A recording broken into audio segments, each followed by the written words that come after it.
আসসালামু আলাইকুম ওয়া রাহমাতুল্লাহ। আমার নাম আব্দুল মান্নান। আমাদের এখানে নির্বাচনের সার্বিক কার্যক্রম সুন্দরভাবে চলছিল। চূড়ান্ত সময় আমাদের প্রচার ও কাজও বিভিন্ন ক্যান্ডিডেটেরা প্রচার চালিয়ে যাচ্ছেন। এর মধ্যে আসে আমাদের কাছে একটা দরখাস্ত আসে যে কিছু উচ্ছৃঙ্খল কাজকর্ম চলছে, কিন্তু আর কিছু লোকে প্রচার চালাচ্ছিলেন। এর মধ্যে একটা মিছিল হয় এবং এখানে চেয়ার ছোড়াছুড়ি হয়, যার বিশৃঙ্খল পরিস্থিতি হয়।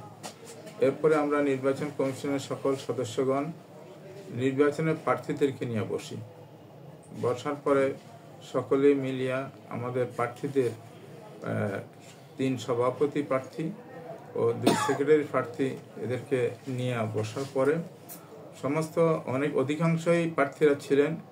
আমরা তখনকার পরিস্থিতি, আমাদের কাছে একটা দরখাস্ত আসে যে এই উত্তপ্ত পরিস্থিতি আদৌ নির্বাচন করা যাবে কিনা। তখন আমরা নির্বাচন কমিশন সদস্যগণ উপস্থিত সদস্যদের সাথে এবং প্রার্থীদের সাথে আলোচনা করার পরে তখন সিদ্ধান্ত হয় যে নির্বাচন আপাতত স্থগিত করা হোক। পরবর্তীতে আমাদের এই পরিবেশ পরিস্থিতি অনুকূলে আসার সাথে সাথেই আমরা আশা করি আল্লাহর রহমতে নির্বাচন সুন্দর এবং সুষ্ঠুভাবে করতে পারব। এটা কিন্তু আমি এখন একক বলতে পারবো না। আমরা সমস্ত দিকেই আলোচনা করে যাচ্ছি এবং চেষ্টা করছি যত শীঘ্রই তাড়াতাড়ি নির্বাচনটা দেওয়া যায়। এগুলি যে সমস্ত কথাবার্তা বা যে সমস্ত আচরণ আমরা প্রমাণ দিতে পারবো না, এই সমস্ত কথাবার্তা অনর্থক বলে কোনো লাভ নেই। কতগুলি ভোটার আছে আমাদের এখানে? 241টি ভোটার আছে। আপনি কি বড় কেন সামনে যে নির্বাচন হবে তারপরে কোনো অস্থির পরিবেশ সৃষ্টি হবে কিনা?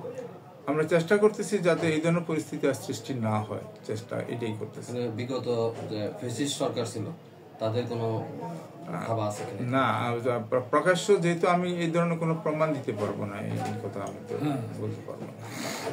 আপনাদের কথা কেমন আসছে যে নির্বাচনটা কি জন্য?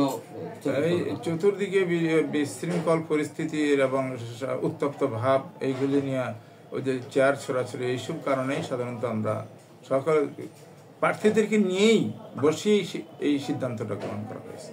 প্রশাসনের কেমন সহায়তা পাচ্ছেন?